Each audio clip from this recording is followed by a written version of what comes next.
be reading the bios. Hi. I frantically wrote some affirmations at the top of my notes last night, and one of them just says, "It's okay to be sheepish," with 7 exclamation points. So if anyone needed to hear that today, that's just something to think about. I also wrote, "Some people find awkwardness endearing," which is a staple affirmation for me. Couldn't live without that one.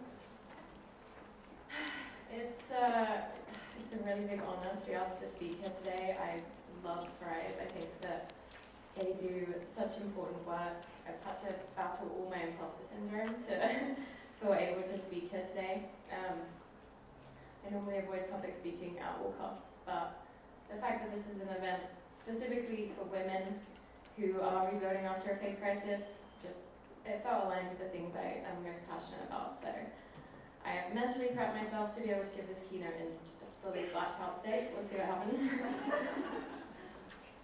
Given my deep dislike of public speaking, I'm hoping that you will indulge me for a little bit in taking us all closing our eyes and taking 3 really slow, deep breaths together. I think it'll help me feel less terrified and put you in a better mental space to listen to me talk at you for almost an hour, which is not easy in 2023. So if you're all cool with that, can we close our eyes and do some breaths together?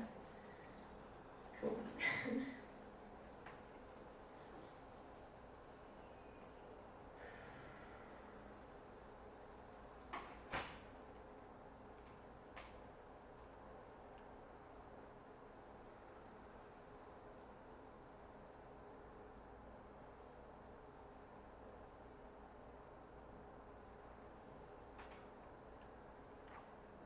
Thank you. Like 1% less terrified. So I just want to start by saying that I know rebuilding after a loss of faith is a really personal journey. You're obviously getting to figure things out on your own for the first time, potentially ever.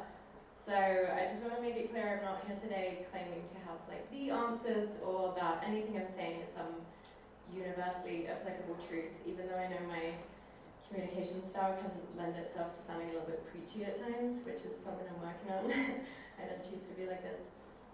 I'm just here today to share what I think is valuable based on my own experiences and what I wish someone would have told me 8 years ago when I left the church, but even though I probably wouldn't have listened to that.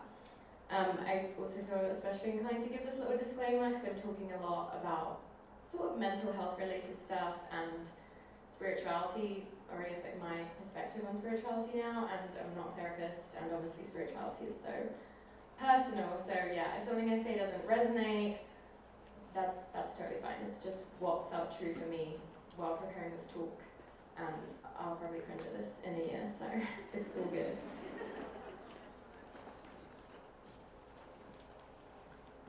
So I imagine if you are here at Thrive today, you're still feeling to some degree the sting of leaving Mormonism, you know, like losing community, answers to the big questions in life, potentially the breakdown of important relationships, a loss of meaning and purpose, all this stuff that comes with a faith crisis that makes it really challenging. But I think faith crises are a massive gift that goes way beyond just not being in Mormonism anymore, because everyone isn't born into a high control group like Mormonism, but everyone has been conditioned by culture and ideology and ideas about how things should be or how things are that aren't actually like the core truths that we often tend to take them as. And I feel like this is especially true for women. There's a lot of stuff they tell us that we should be.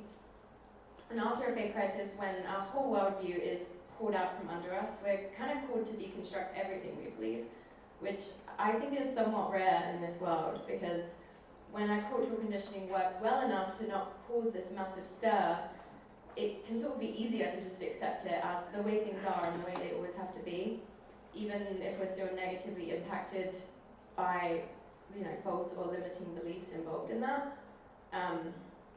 So going through a faith crisis, I think, helps a lot of us realize how vulnerable we all are to buying into delusional ways of thinking and misinformation and just becoming psychologically dependent on ideology. And ideologies aren't good for us. And we get to rebuild from the ground up, which is obviously so terrifying and painful for a lot of us in a lot of ways. But it's also this massive opportunity to create a really intentional life that isn't rooted in what other people think you should do. You know, you get to live so much more consciously than I think is the norm for humans, because we are such tribal creatures and we're so wired to follow these like arbitrary cultural mandates. So I think going through a faith crisis fosters this level of humility and a willingness to learn and empathy that is not necessarily typical in society. And I see that in so many ex-Mormons and ex-religious people who are just so amazing. I know I'm biased, but I do just think there's a lot of really beautiful people in communities that have been built on the back of deconstruction.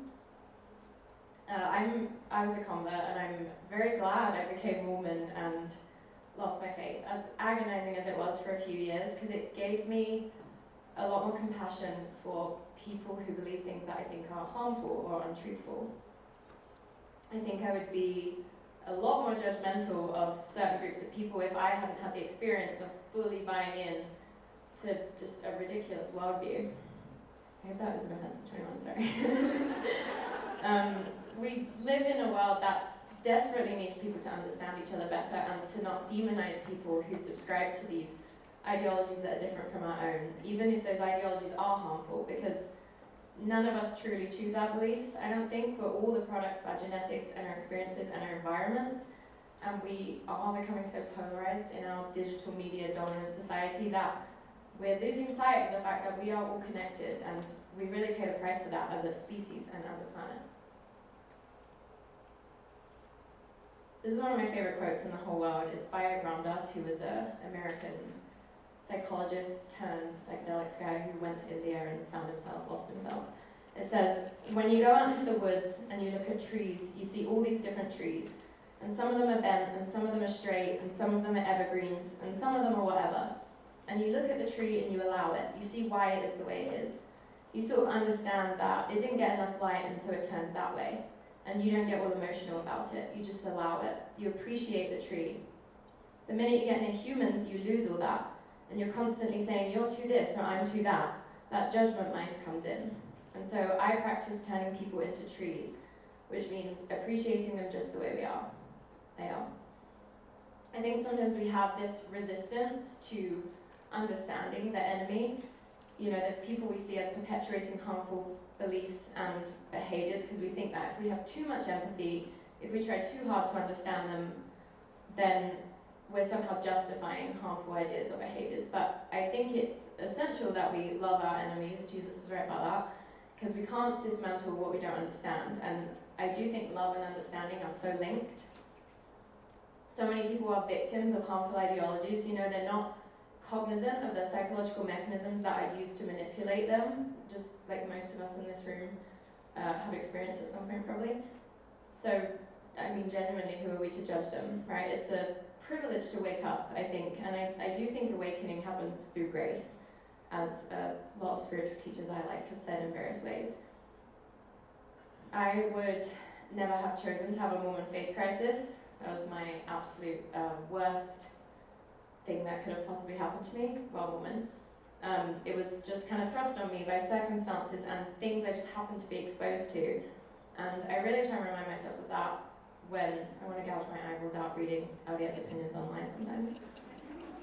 I think a lot about love as a concept, and I think, and obviously this isn't my idea, but I think a core characteristic of love is that it always asks why. You know, why did that person harm that other person? Because they're selfish. Why are they selfish? Because their needs have never been met, and they've never learned that it's safe to be selfless. So they think their survival depends on them taking whatever they can get. Or because they've never felt the beauty of safe connection, so they don't value kindness.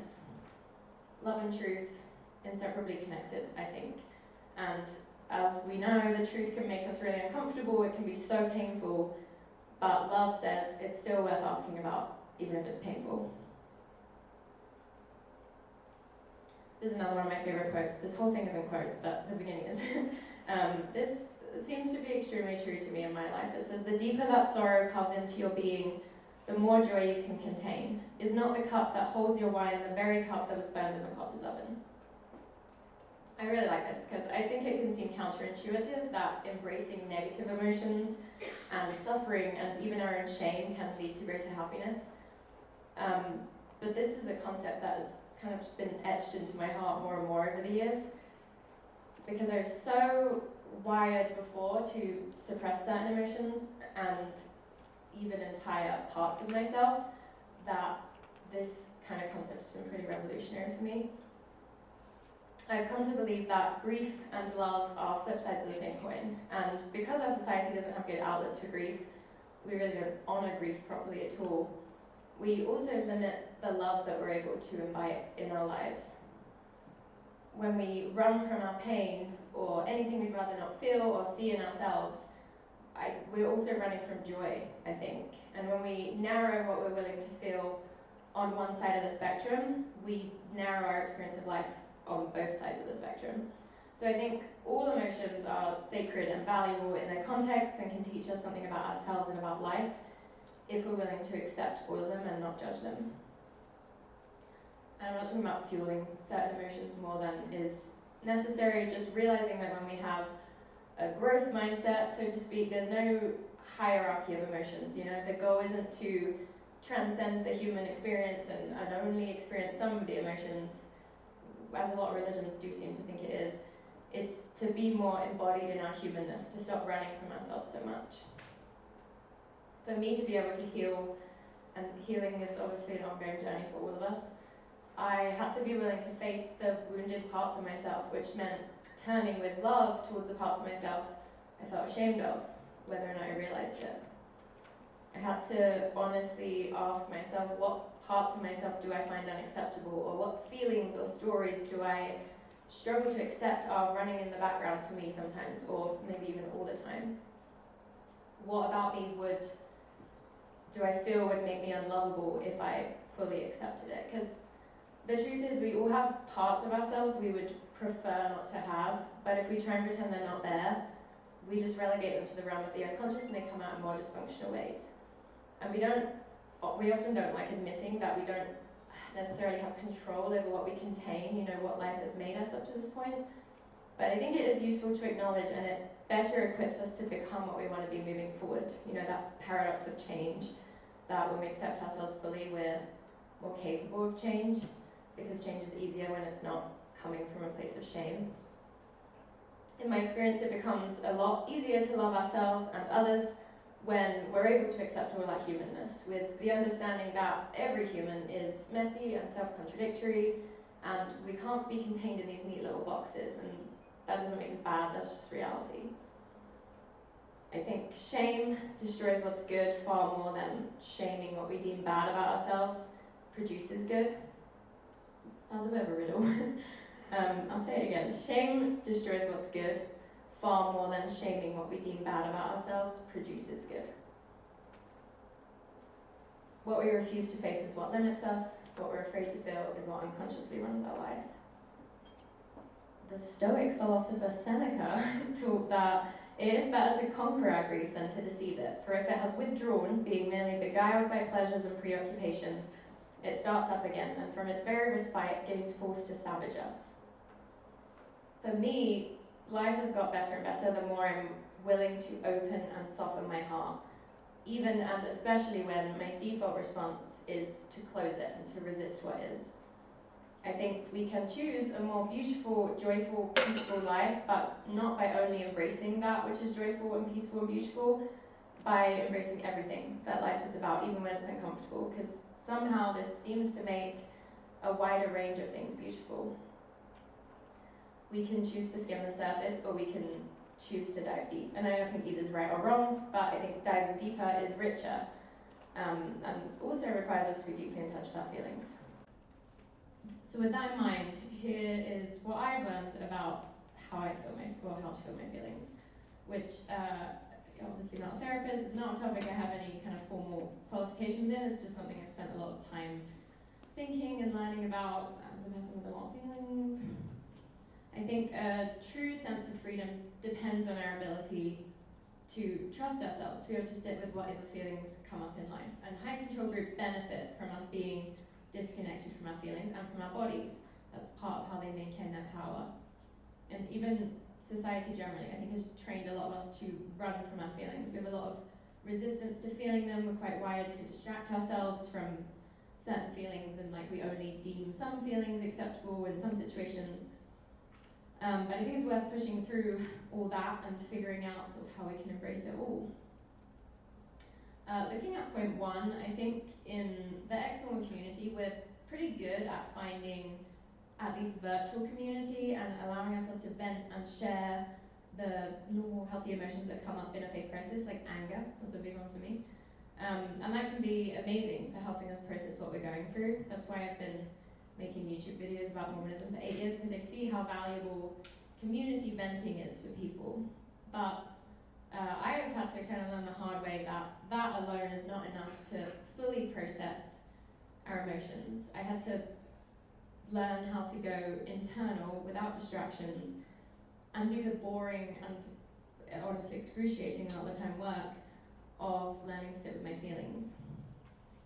I left Mormonism when I was 22, and I didn't have a lot of self-awareness or emotional intelligence, and so if you would have told me to feel my feelings 8 years ago, I don't think it would have computed in my brain. Like it wouldn't have felt like this actionable advice. It just would have been an abstract thing, maybe something that sounded kind of woo-woo, that didn't really mean anything important. I wouldn't have taken that on. So it took me years to realize how much I needed to learn to feel my feelings as physical sensations in my body, because I'd just been so disconnected from my body throughout my whole life that, again, the idea of doing that just didn't even register as advice that I should listen to. I think a lot of us are very engaged with the cerebral aspects of healing. You know, we're very good at analyzing, but we often neglect the work of grounding ourselves in our bodies while we're experiencing certain emotions. And for me, that stunted my healing. You know, I got a lot further once I started including that piece. Because when we remain afraid or even just disconnected from our emotions on a physical level, they have more power over us, and we don't have the kind of free will that we like to think we do. So maybe this is really basic for a lot of you, I don't know. But how I feel my feelings is pretty simple. I just do a body scan where I tune into the physical sensations of what I'm feeling, maybe like tightness in the chest, churning in the stomach. Have both of those going on right now.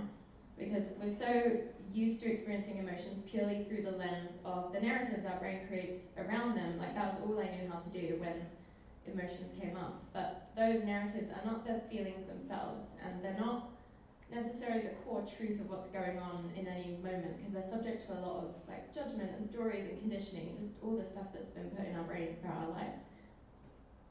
Analyzing the stories that come along with our emotions can be so useful sometimes, but it's not the be-all and end-all, and if we never connect to emotions as physical sensations in the body and really get still, we don't connect to our bodily wisdom, which is not the woo-woo thing I would have thought it was at the beginning of my faith crisis.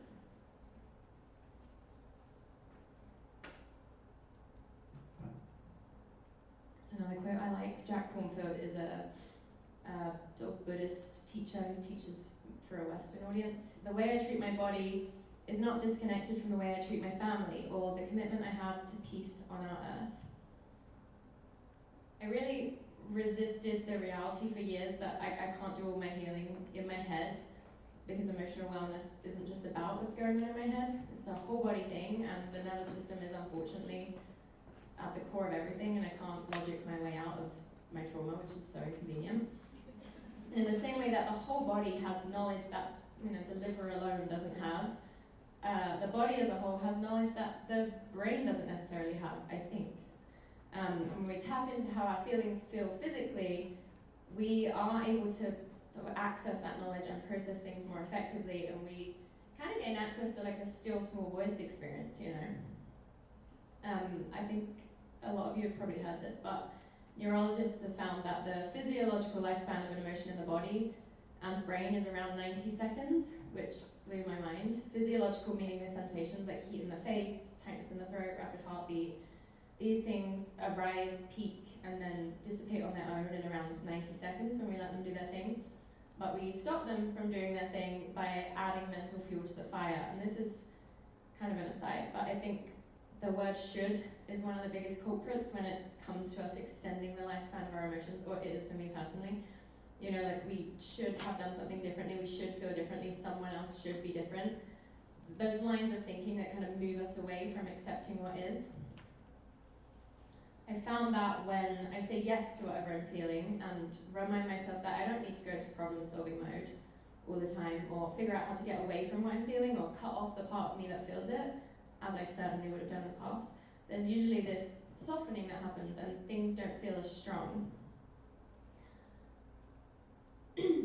What we often find when we do this is that our brain just wants to get away from feeling our feelings. Like when we're experiencing difficult emotions and we're trying to sit with them, our brains are very quick to try and divert us back to the mental stories our brain is telling about them, or get on social media. So that's just something I've had to become really aware of and notice that it's happening. And when I do notice that it's happening, I just try to bring my attention back gently and breathe into what's happening again. This is essentially meditation, as those of you who meditate will be able to tell, like just training the brain to not get so distracted by mental chatter, because most of the time that mental chatter for a lot of us is running the show, and we never truly sit with the core truth of what's going on. Glennon Doyle, who wrote Untamed, which I just think is one of the best books ever, she said, "Life is alchemy, and emotions are the fire that turns me to gold. I will continue to become only if I resist extinguishing myself 1,000,000 times a day. If I can sit in the fire of my own feelings, I will keep becoming." Something I've noticed or think about a lot is how usually when we ask each other how we're feeling, even if it's someone that we feel safe with and are really honest with, we usually just go right into the story we have around how we're feeling, which is obviously not bad, but I think it can be sort of representative of how we are disconnected from our bodies a lot. Like I know for me, I will often put sort of stories and my own analysis on this pedestal, and then I forget to actually sit with what's happening in my body. Charlotte Castle, she also writes a lot about Buddhism for a Western audience. She wrote, "Endless processing is usually about not wanting to face some part of reality." I don't know if any of you can relate to this as much as I do, but I read this a few weeks ago and it really hit me. Because I do think the core truth of our feelings is usually surprisingly simple. It's I'm sad, or I feel rejected and unlovable, I'm afraid. But we'll often dance around those truths with ourselves and others because it's easier. We almost prefer complexity because it's like something to chew on, rather than just sitting with the discomfort and allowing it to pass through us. I know for me it's usually because I'm avoiding accepting reality as it is in that moment. And the core truth of any situation, in my opinion, is never about blame. Though, obviously accountability is important. People do bad things and need to be held accountable. But I think to understand truth better, we need curiosity and an awareness that we're all the products of our genetics and experiences and environment, and if we had the exact same genetics, experiences, environment as someone else, we'd act just like they're acting. This practice of connecting to emotions properly in the body, which obviously there's a lot of different ways you can do that, not just what I've described. It's not about wanting them to go away, though they will, everything's temporary. It's just, for me, about saying, okay, I'm gonna notice what's happening here, I'm gonna be fully with it, I'm not gonna run from it, I'm not gonna be ashamed of anything I feel, which I think is a really big contrast from what most of us experienced in Mormonism. Again, I feel like especially for women, feelings are just so demonized in Mormonism. There's just such a narrow range of what it's okay to feel. Even as a society, generally we're not great at just accepting that people feel what they feel for all kinds of reasons, and they're often not in control of those reasons. We don't need to vilify anyone for just having a particular emotion.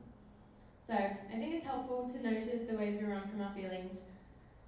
For example, when I was a new little ex-Mormon and just so annoying, I cannot stress that enough, I would have these really overwhelming feelings of fear or sadness come up, and I would be so lost in my head that what I felt driven to do in those moments was start a debate with someone online and just get so fired up, completely dysregulated. I was gunning for it. And it did help my content creation career, I'm not gonna lie. But it wasn't great for actually getting to know my emotions any better and learning to process them in a healthy, more complete way. It just reinforced to my body that it wasn't safe to properly feel what I was feeling if it got too uncomfortable, I needed to do something to try and escape or change how I was feeling.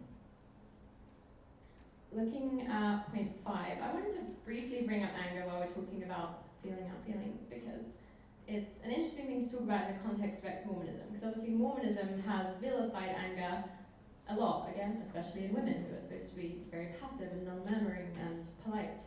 So it's so important for ex-Mormons to allow themselves to feel anger and embrace it as, you know, a normal part of the spectrum of human emotions, and as a protective feeling that can help us be energized to respond to injustice, for example.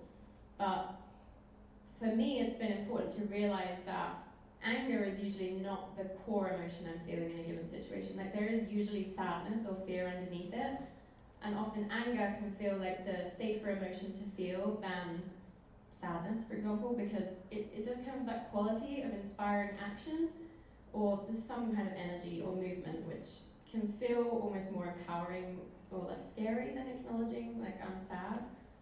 But I do think getting to the root of how we feel and just being able to say I'm sad is sometimes the most empowering thing. Because being able to sit with whatever emotions come up and not needing to necessarily act on them or run away from them does give us this whole new sense of freedom in life, because we're no longer at the mercy of our emotions, and we're less at risk of being swept up in a current of distraction or displacement or projection, though I am personally always projecting, displacing, distracting. We're all human. But this is kind of why I wanted to talk about feeling my feelings as a main topic here today, because I do feel like it's the firm foundation that everything else is built on. And if we try to skip it, everything else that comes with a faith crisis and just being a human generally is so much harder. People say feelings aren't facts.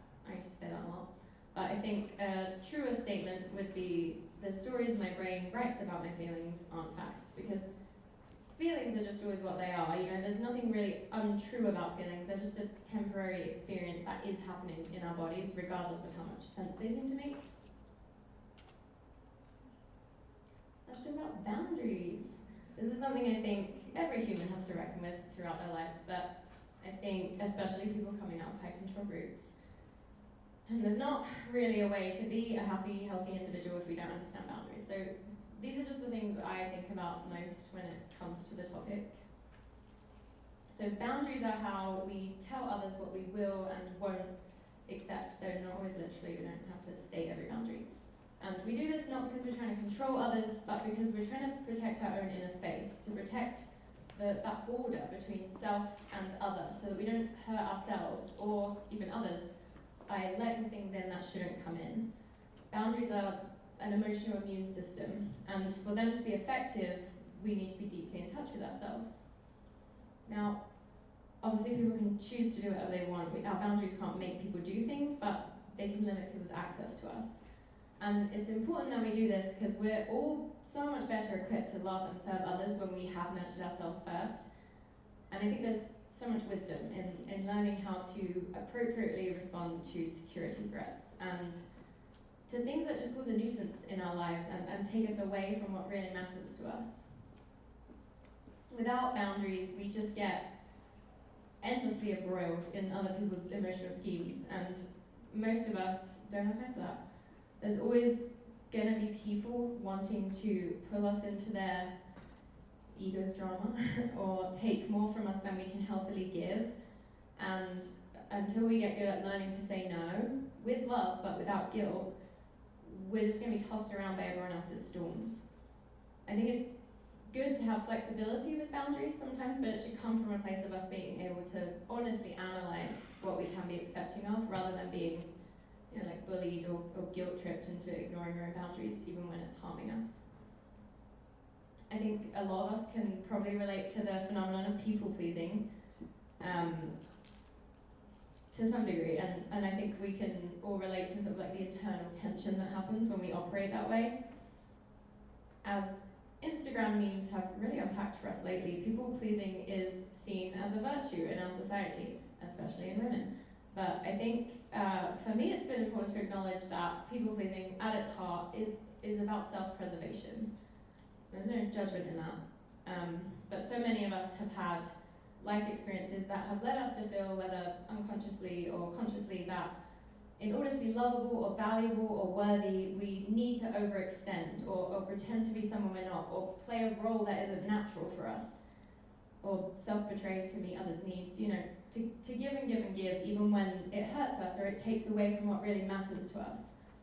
And a lot of the time when we're so used to people pleasing, we can't even imagine what healthy boundaries would look like for us. I think sometimes we allow ourselves to have flimsy or non-existent boundaries because of our desire to feel needed.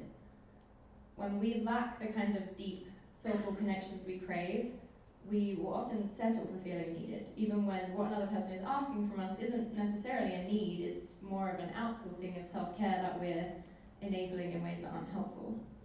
I think there are times in our lives where we'd rather distract ourselves with other people's stuff than go inward and connect with ourselves and our own needs and the things that we're longing for in life. Maybe things we fear we're not capable of having, but we are. Times we don't feel able to save a life, so we just fill it with whatever's around. And there's always going to be people wanting things from us, so we have to get really good at noticing when we're self-betraying in the service of something that shouldn't have such a prominent role in our lives, something that's taking us away from the real work we have to do or the real play that we have to do. Another Glennon Doyle quote. This whole presentation could just be Glennon Doyle quotes, and that would have been fine. But she said, "I surrendered myself to the cages of others' expectations, cultural mandates, and institutional allegiances, until I buried who I was in order to become what I should be. I lost myself when I learned how to please."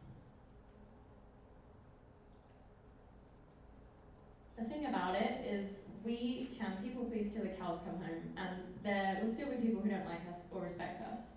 And that is something we have to be able to accept. I think a lot of behavior we engage in that harms us comes from a place of, like, I can't accept this, so I have to do something, keep trying to do something to change it. But there is a lot of power in learning how to just accept, just be, and just surrender the urge to do anything. Obviously, it's good to act and feel inspired to act at times, but I'm not talking about those times. If we think it's our job to control how other people feel, or if we can't tolerate how it makes us feel for other people to be feeling a certain way, I don't think we're able to set healthy boundaries very well. And obviously we can support people as they're navigating difficult emotions, and we can make sacrifices for others, but we can't take people's emotions on as our own and fix them, because it's not our job and we're not even really capable of doing it.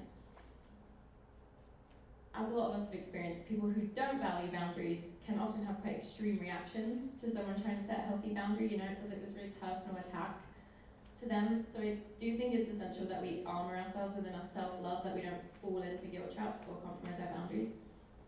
And boundaries can take some trial and error, and sometimes we don't need so many firm boundaries the more we heal, because things don't disturb us as much. But also I think sometimes we realize we need more boundaries the more we heal, because we're more tuned in to how things can disturb us in a really negative way. Something I see a lot in the ex-woman community is people wanting to come out as not believing anymore to their loved ones in a way that will immunize them against certain negative reactions. Like, how can I tell my parents I'm leaving the church without their opinion of me changing? And I don't think there's a good answer to that question, because it isn't something we're particularly in control of.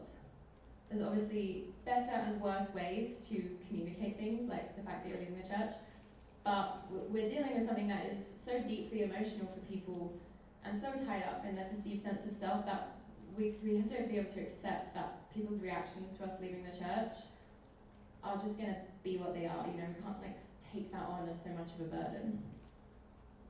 If we're really wanting to maintain this certain image in the eyes of our families or friends, loved ones, which is understandable, we want to be loved and regarded well by the people in our lives, but that can really easily lend itself to self-betrayal, in my experience, because we're putting their feelings above our own well-being and our own reality, really.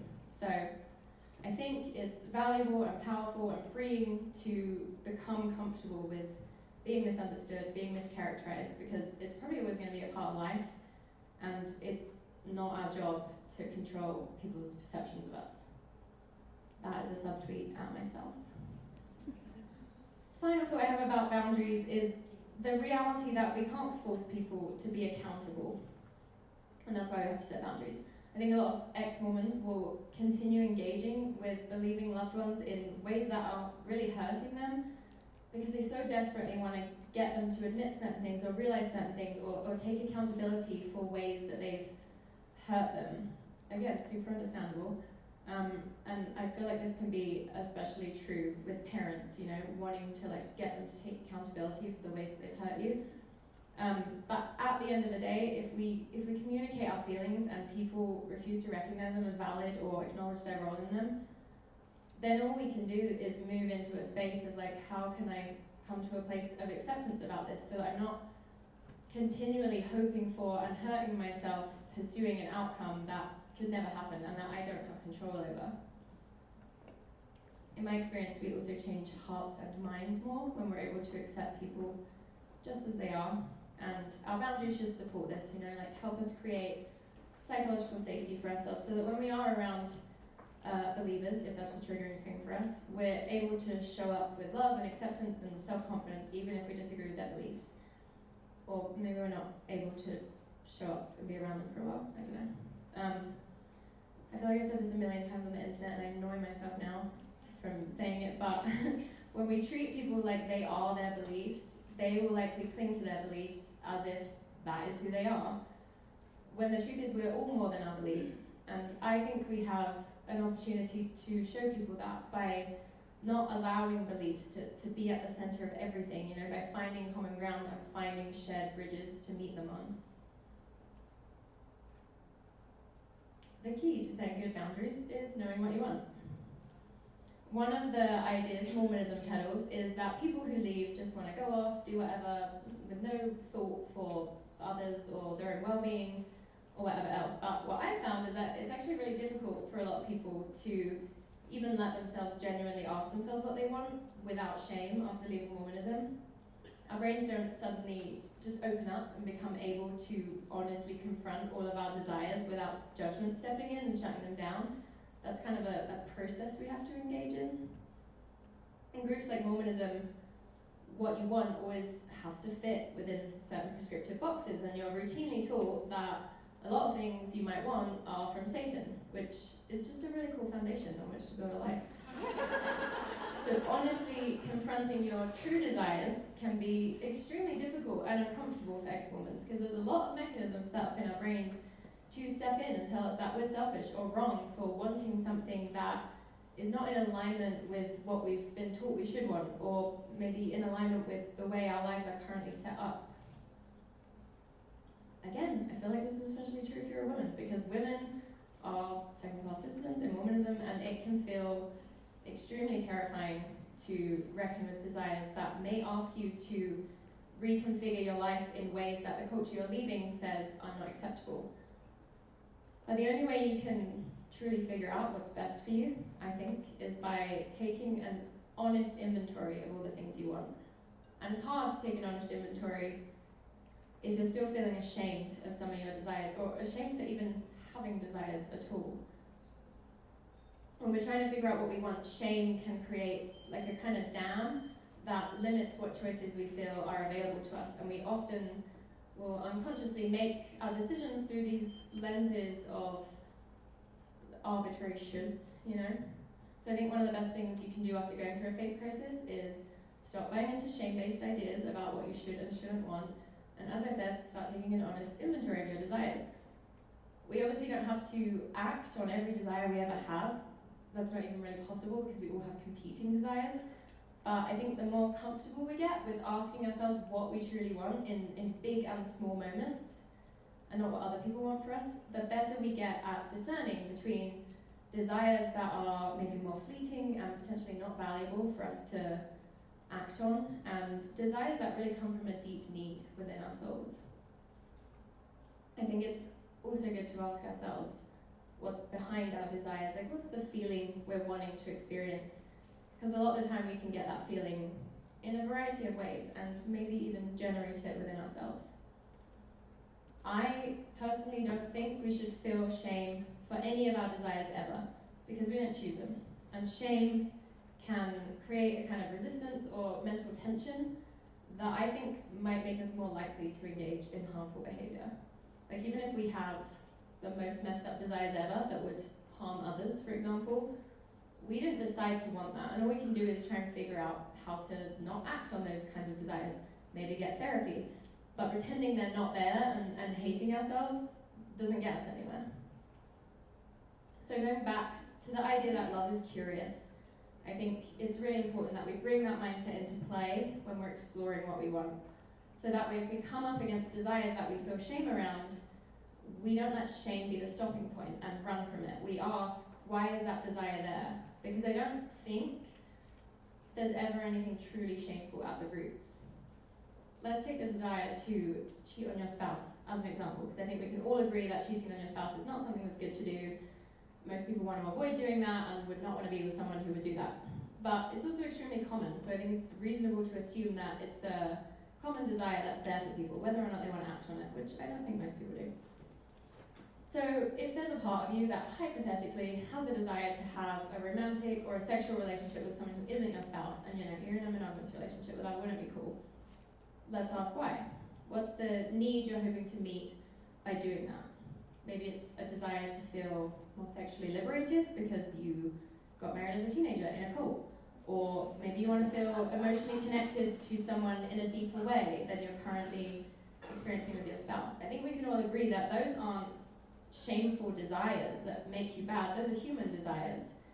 And I think when we can examine things through that lens, where we don't vilify any desires, but we get curious instead, we can actually examine the full picture with open eyes, which I think makes it less likely that we're going to do things that go against our values.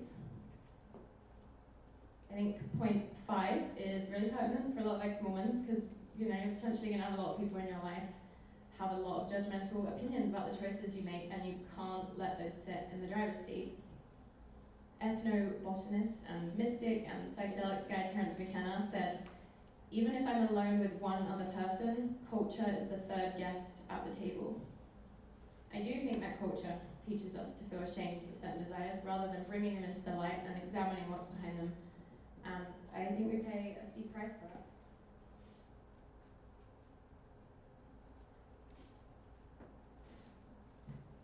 The final thing I want to talk about today is love, because apparently I have a lot of audacity. And I want to speak about love because I've come to believe that love really is what will heal the world. You can tell from the design of my presentation. And that love is a deeply logical strategy for making the world better. It's not just this wishy-washy passive idea, like I would have definitely thought it was right after leaving the church. Love has been mischaracterized a lot, right? Not just in Mormonism, which teaches a lot of really conditional, exclusionary, harmful ideas about love, but the world generally. Like most depictions of love we've been exposed to in media throughout our lives are very codependent, other people completing you, kind of portrayals where you're not whole until you find that one romantic partner that's going to complete you. And a lot of us also internalize the idea that we need to self-betray in order to love others or be loved quite early in life. Self-betrayal is not loving, and it's not loving to harm ourselves in the name of some conceptual reality, whether that's Mormonism being true or a romantic partnership needing to continue no matter the cost to the individuals involved. Again, obviously it can be loving to make sacrifices for others and in the service of something bigger than yourself, but there are so many teachings in Mormonism that lend themselves to people thinking it's loving to tolerate abuse, it's loving to let people cross our boundaries, it's loving to wall ourselves off from the world and from other people and to see ourselves as superior and separate from others. And it's loving to be bigoted, because actually God likes that. I think love starts within, in our immediate internal environment, and then it emanates out from that place. And other people can kind of be the keys that unlock the loving parts of ourselves, but it's not something they're giving to us, it's something that's opening up in ourselves. And because everything is interconnected, I think that which is truly loving to ourselves is truly loving to everything. For example, that which regulates our nervous system affects how regulated other people's nervous systems are around us. And when we feel whole, we have more to give others. A phrase I really believe in is, once again, Glennon Doyle. She said, "There's no such thing as one-way liberation." And that really goes hand in hand with the idea that it is loving to have boundaries and genuinely ask yourself what is best for you. In the exact same vein, Paul from Love is Blind season 4, when he jilted Micah at the altar because she didn't wear enough Patagonia, said, "What's right for me is right for us." Well, that's fine. I think a lot of people in society don't find love to be a compelling idea right now because they haven't really experienced it properly, you know? It's always been, again, more of this conceptual reality that's so tied up with manipulation and abuse and other nonsense, and they don't have a sense of how real and powerful and beautiful of a force it is. It just feels like something that makes them vulnerable, so that they're not drawn to it. And I think at this moment in history, we have to help people develop a better vision for love in their lives that isn't tied to some deity or being part of a specific group. When we're loving to people, or when people feel loved by us, when they feel respected and safe in our presence, it makes it a lot more likely that they're going to have the kind of mental flexibility necessary to change their minds. And obviously that goes both ways. It's good for all of us to have mental flexibility and change our minds. And I think people being willing to change their minds is an enormous part of how we're going to make the world a better place, because so many people have swallowed these harmful ideologies that aren't compassionate, even to themselves, and that aren't logical. And the biggest reason why seems to be fear, right? Powerful people know that fear is how you get people to cooperate with what you want. If you can create a feeling of psychological unsafety, people are a lot more likely to adopt rigid thinking and to demonize others, which we see in our political climate.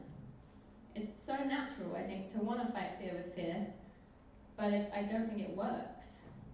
I've had a lot more productive conversations, for example, with LDS people since I adopted a more loving approach to dialoguing with them, you know, one that honors their thoughts and feelings, even if I don't agree with them, and is more about asking them genuine questions that sometimes give them an opportunity to confront the roots of their own thinking without feeling like they're being attacked. In the past, full attack just would have gone in, guns blazing, no questions asked, telling people they're brainwashed, which didn't deconvert anyone. Love as a force for positive change feels especially true when interacting with members of high control groups, because their ideologies are so defined by the us versus them thinking, that's what they run on, that we have the power to potentially disrupt those beliefs by being loving. As I keep saying, I think the hallmark of love is that it is curious, it asks why. It's easy to judge people for their harmful actions or even for innocent things that life has conditioned us to judge people for, but that judgment doesn't create change. It doesn't facilitate understanding. And obviously we need to have a holistic understanding of why things are the way that they are. And to do that, we have to be willing to confront what's ugly and uncomfortable so that we can reduce harm and create positive systemic change. About love in relationships, something I really like is another Ram Dass teaching. He's the guy who said the tree quote that we read earlier. He said, "The relationships that are the most exciting are where the contract is to share truth. Many relationships have a totally different contract that says, you don't threaten my ego and I won't threaten yours." And that lends itself to a lot of pretending in the service of upholding the concept of the relationship. It's less focused on the living, breathing reality of the individuals involved, and it's more about the roles they play. And we can all lose ourselves in roles if we're not careful. Ram Dass said, "My relationships became a lot better when they became about both of us asking, will you share your truth with me? It may be difficult for me to hear, but that's the work I will do with myself. Those relationships are so much more delicious.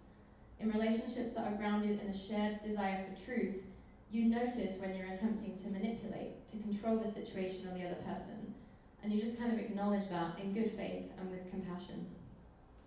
So not through a lens of shame, you know, just like, this is a tendency I have, and we can be curious about this together." In Buddhism, there are actionable practices that people can do to widen their circle of compassion. And this is something that's really important to me, like the idea that we can and should widen our circle of compassion until it includes everyone. And I think we can cultivate the skill of love by noticing what causes walls to go up in our hearts and what causes our hearts to harden and what judgments and assumptions are there, And then by asking ourselves, how can I soften? How can I keep my heart open, even in discomfort? And obviously, I say that with the caveat of like have appropriate boundaries and we've got to protect ourselves from harm. But when we're able to soften in more situations and get out of our mental stories and judgments, we're usually so much better at paying attention. And attention is the most basic form of love, I have heard many times. I think people love us according to how skilled they are at love. And understanding this can help us become better at loving because we don't take things so personally. We realize that some people may be unable to love us the way we deserve to love because they truly haven't had love modeled to them properly, or they have too much fear getting in the way, or whatever else. And that's not personal. And that's why self-love is so important, I think, because it helps us to choose partners and friends who will love us well, and not people that we're gonna have to constantly try to manipulate or control to get our needs met, or people that will end up resenting, or people that will sort of block our ability to love. When we do away with this line of thinking that's like, if this person loved me, they'd do X, Y, Z, I think we're better equipped to love ourselves and set healthy boundaries for ourselves and not try to force people to change, which usually has a backfire effect and makes them double down anyway. Because we can't force people to change and we can't shame people into loving us. Ex-Mormons are generally painfully aware of how confirmation bias can distort our thinking, and I think it's just as true in the realm of love as it is religion. So many loving gestures and words go unnoticed in the world because people are looking through these lenses of, I'm not lovable, nobody loves me. And if we think we're not lovable, our brains will find evidence of that belief because they'd rather be right and feel that things are predictable than entertain new possibilities that challenge their perceived understanding of reality. I've come to believe that love is an energy that is exponential in nature. The more love we feel, the more love we have for others. And any increase in love goes out into everything, because everything's interconnected. There's no permanent isolated objects or beings in our world. Everything is connected to everything else. It's an interplay of systems with energy constantly being transferred from one source to another. There's no such thing as a human life without global water cycles, air cycles, nutrient cycles, co-regulation with other human beings, and so on forever. So nothing happens anywhere that doesn't affect everything else, even if we can't see or measure how. I think when we recognize that we're all different iterations of the same thing, and we're all the interplay of our genetics and everything we've experienced and our environment, I think it becomes easier to love because we're less discriminatory. And when we realize that we're all each other, we're all part of the same whole, we're not actually separate, that's kind of just a mindset that's sort of helpful for survival. I think then we naturally feel more inclined to live in a way that honors everything. You know, we realize that we, for example, are no more or less worthy of love than anyone else, so we might be easier or harder for other people to love depending on how factors in them and factors in us come together. Gandhi said, just going for gold here, I hold myself to be incapable of hating any being on earth. By a long course of prayerful discipline, I have ceased for over 40 years to hate anybody. I know this is a big claim, nevertheless, I make it in all humility.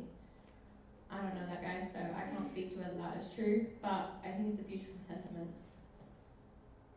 I guess my conclusion today, if there is one, is that genuine love can be an interrupting force.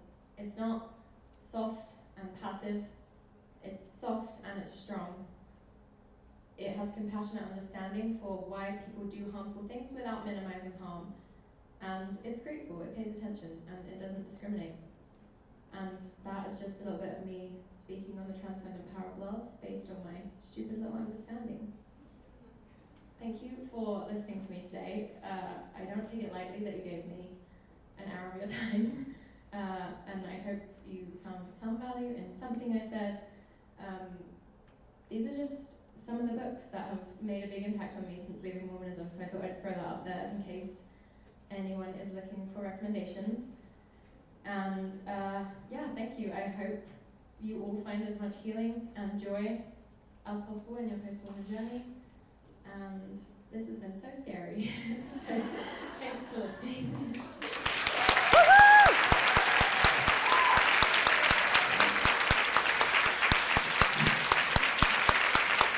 I just wanted to say that was probably the most beautiful reflection on the ex-Mormon experience that occurred in 1 hour time. I mean, beautiful, absolutely. Wow, absolutely beautiful. I would like to be able to listen to that again. And also, I think I'd like to leave this up here for a second so that you can get time to take a screenshot or a picture of it if you want. Thank you so much, Samantha. That was just beautiful.